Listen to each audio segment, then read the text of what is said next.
Now, the Napleton Sports Desk with Sports Director Scott Lever. There's a new way to spell dynasty using only 3 letters, RVC. The Rock Valley College softball program has won 5 straight national championships in Junior College Division III. And this week, the Golden Eagles will go after a 6th straight.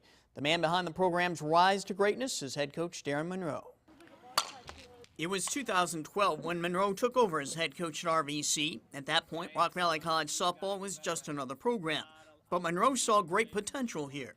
I just knew when you step on this campus that this is a place that could be really special. And did I think that we would be able to have the success that we've had here in the last 8 years? I think I'd be far-fetched to say yes, but we're proud of what we've built. What Monroe saw at RVC were excellent facilities and a school right in the heart of some excellent high school softball territory. He just needed to harvest that talent.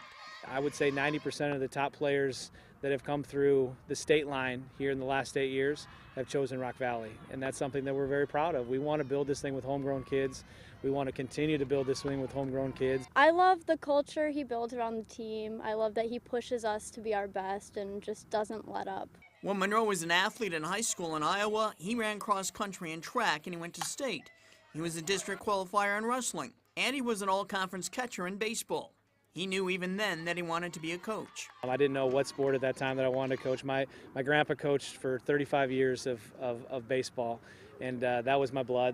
It was in college at Luther College in Decorah, Iowa, that Monroe fell in love with softball. When I was playing modified fast pitch, and I just fell in love with the game. I've never turned back, and I've never loved the sport more than what I do now. Whether or not we win a national championship this next weekend is going to depend on situational hitting. There's only one problem with having a softball program that's won 5 straight national championships. There's no place to go but down.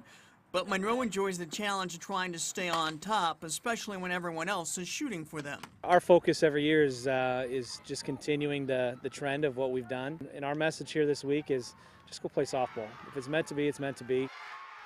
Monroe also has some excellent assistant coaches helping him out in DJ Johnson and Vivi Marquez. The Golden Eagles will begin playing the national tournament Thursday in Rochester, Minnesota.